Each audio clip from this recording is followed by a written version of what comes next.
Congress party నిర్మించిన ఒక industry. Visakha steel ఎప్పటిదో 1971లో Indira Gandhi గారు దాని శంకుస్థాపన చేస్తే, ఆ తర్వాత రాజీవ్ గాంధీ గారు ప్రధానమంత్రి అయిన తర్వాత దానికి కావాల్సిన పూర్తి నిధులు ఇప్పించి ఆ ప్రాజెక్టును పూర్తి చేస్తే, ఆ తర్వాత వచ్చిన ప్రధానమంత్రి పివి నరసింహారావు గారు దాన్ని జాతికి అంకితం చేశారు. అంత గొప్ప ప్రాజెక్టు, స్టీల్ ఉత్పత్తిలో probably the best project in this country. At least it was until a particular period in time. మరి అలాంటిది అంత గొప్ప ఇండస్ట్రీగా ఉన్నది మరి చంద్రబాబు గారు ఏం చేశారు? అంతకుముందు జగన్మోహన్ రెడ్డి గారు ఏం చేశారు? ఇప్పుడు మళ్ళీ ముఖ్యమంత్రిగా ఉన్న చంద్రబాబు గారు ఏం చేస్తున్నారు? పవన్ కళ్యాణ్ గారు ఏం చేస్తున్నారు? 2000 మందిని ఉద్యోగాల నుంచి తీసేస్తే కనీసం ఒక్కరైనా స్పందించారా? ఒక్కరికైనా చీమ కుట్టినట్టయినా ఉందా?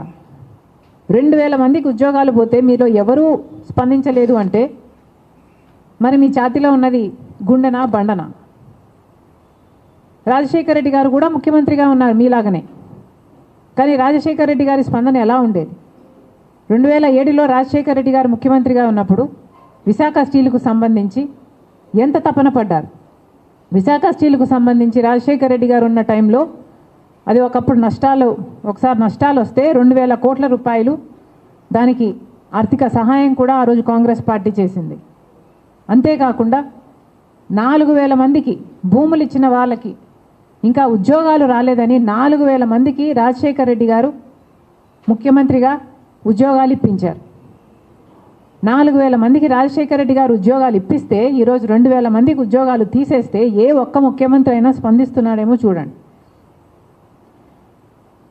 రాజశేఖర రెడ్డి గారు ముఖ్యమంత్రిగా ఉన్నప్పుడు దీనికి క్యాప్టివ్ మైన్ కావాలి అని ఒక మైన్ ఐడెంటిఫై చేసి ఒక ట్రైపార్టీ అగ్రిమెంట్ కూడా చేశారు.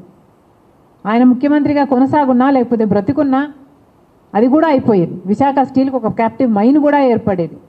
కానీ దురదృష్టవశాత్తు రాజశేఖర రెడ్డి గారు వెళ్ళిపోయారు. ఆ తర్వాత పట్టించుకున్న నాదుడే లేడు. 2014లో కాంగ్రెస్ పార్టీ అధికారం కోల్పోయింది, బీజేపీ పార్టీ అధికారంలోకి వచ్చింది. అప్పటి నుంచి మొదలయ్యాయి విశాఖ స్టీల్కు కష్టాలు. క్రమేణా బీజేపీ పార్టీ కొత్త రాష్ట్రం అని కూడా చూడకుండా